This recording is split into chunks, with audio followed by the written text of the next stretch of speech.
Hi, today I'm going to be talking about what I take on holiday when it comes to my skincare and beauty regime. Now, as you've probably gathered, I'm really not much one for sunbathing. So, first I'm going to talk through my skincare basics. And because I don't actively go in the sun, certainly in terms of my face, it doesn't really change my basic routine too much.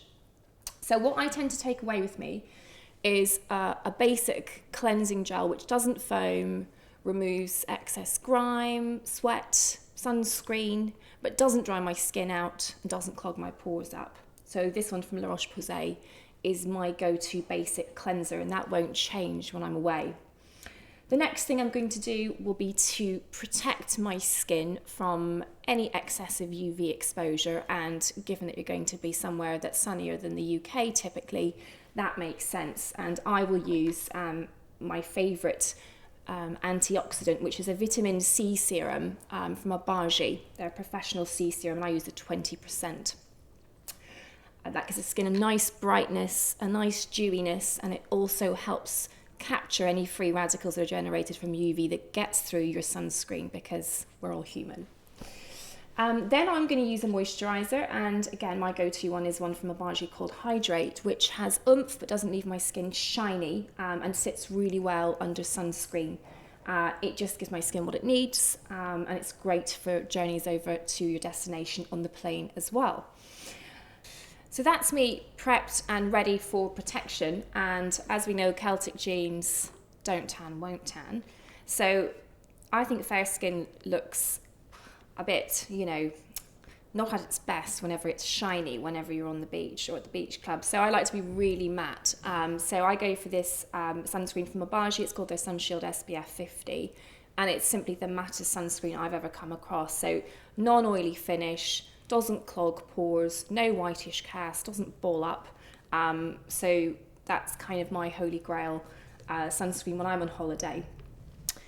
So that's my face protected with sunscreen, but of course, if you actually really care about your skin, you're also going to seek shade in the strong hours of sunlight between 11 and 3, cover up when it's necessary in those strong hours, and also wear a proper hat. So for cover-up purposes, I will wear SPF 50, and my go-to at the minute is this one from Eucerin because it doesn't irritate or aggravate my skin.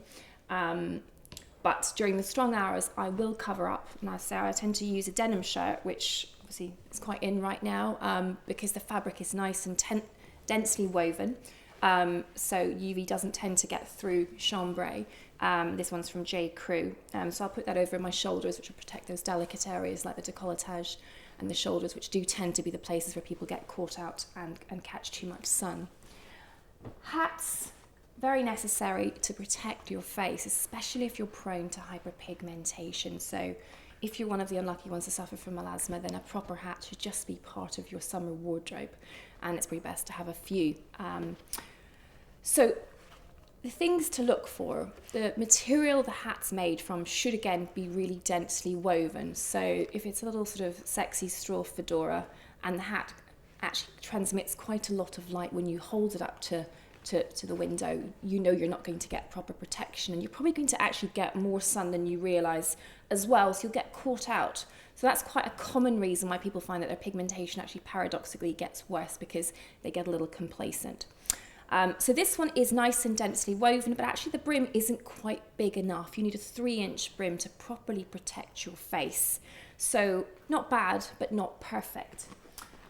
This one is much better because the brim is much deeper, so you get that proper shading of your face, and again, much more densely woven. So this is going to offer great protection, and is obviously an easy one to pack as well. So this is a good choice. And provided you reapply your sunscreen diligently as well, your face really shouldn't get too much sun at all if you wear something like this.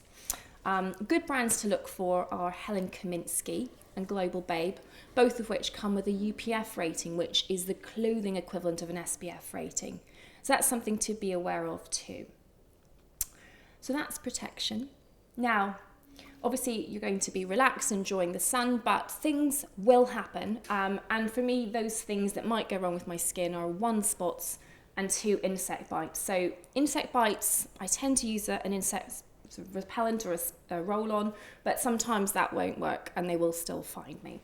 And when that happens, I will use something like an anti-inflammatory steroid cream to treat the red unsightly marks that tend to accumulate on my legs.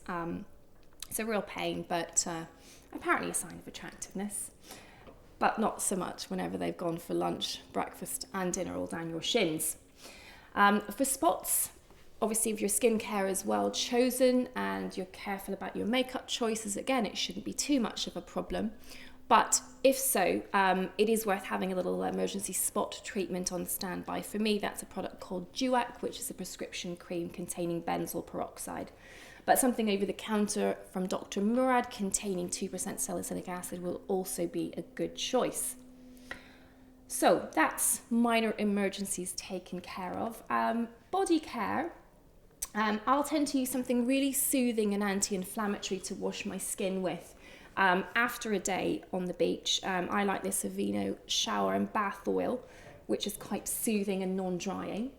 And then I'll use an after sun of sorts. This one from Sun Sense contains antioxidants that helps repair any free radical damage that's occurred due to sun exposure. So that's good. I will tend to use a little bit of self-tanner on my legs, especially because I think, generally speaking, it looks better when you're wearing pale colours and fluid summer fabrics. My taste in sun and fake tan does tend to be quite high-end. So this Creme de la Mer one is my current favourite, and it's a gradual tanner. I just find it tends to be a little easier to apply and less prone to mistakes. So that's body care. I will also take a mask with me because from time to time you do tend to find that your skin gets a little dry, a little lackluster, and I like this hydrating one called Hydraface from La Roche-Posay. That's pretty much skincare taken care of. I always travel with my Bioderma Sensibio Micellar water. Great for cleansing whenever you aren't able to access water, say for example on the plane, at the gym. And it's also great for tidying up eye makeup as well. So that's something I always travel with. And it comes in these handy little bottles now, so really convenient. So when it comes to makeup, when I'm on holiday, I like a bit of freedom. So I most definitely will switch textures. So nothing matte, nothing powdery.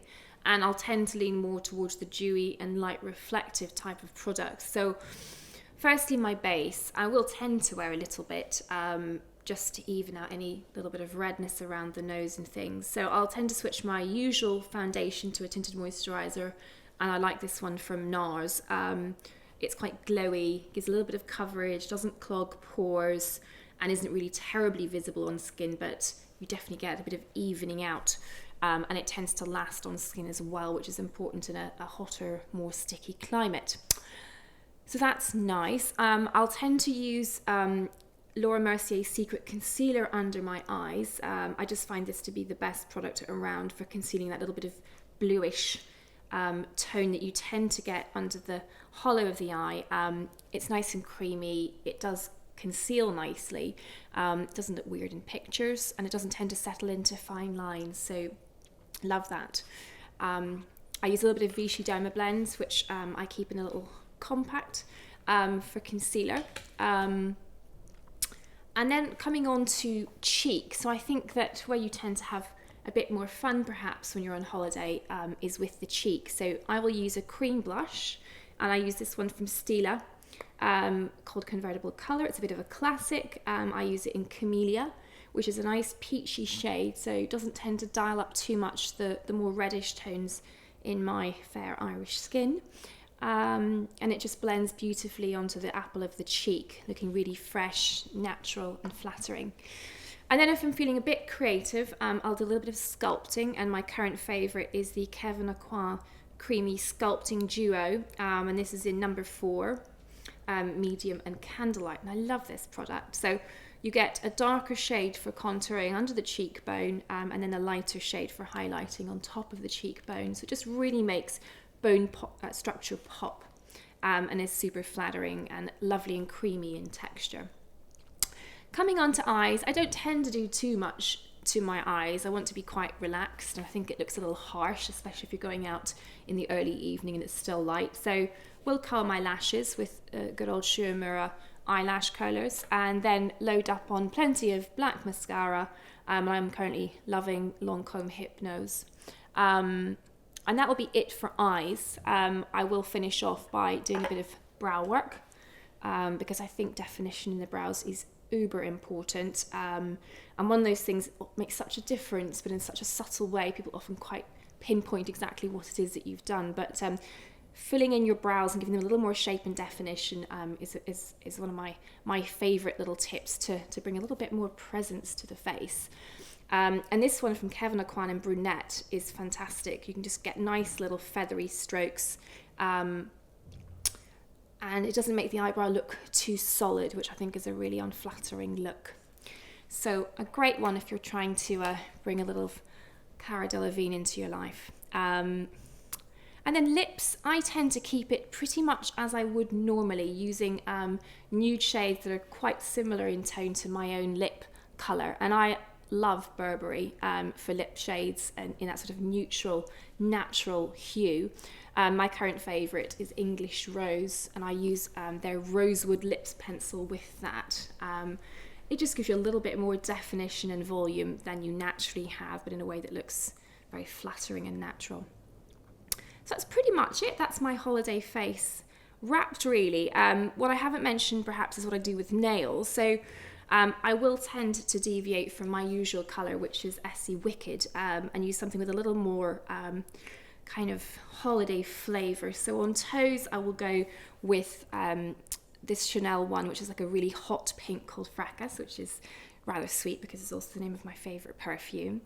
Nails on the fingers, I tend to keep quite natural, but toes, I will always go hot and intensely hued.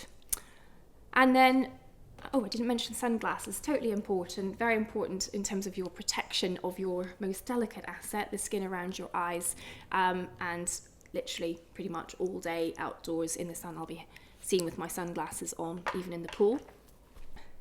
Finally, for packing, I will tend to always travel with a wad of cotton pads, and then I love these little individually wrapped cotton buds or Q-tips from DHC. So they're really hygienic, and these ones are quite small tips, so you can really use them to tidy up around the eyes or the brows. So they're just really useful. And then I tend to use these small see-through travel bags from Superdrug, really cheap, £2 a pop. But it means that you don't put them all your products into one bag and then have to fish around at the bottom, because what you need is always at the bottom. You can see where everything is, and yeah, it's really convenient. And if anything spills, then you won't tend to get leakage because they're PVC. So that's what I take on holiday. Quite a lot of products, but everything has its place. I hope that was of interest. Bon voyage, see you next time.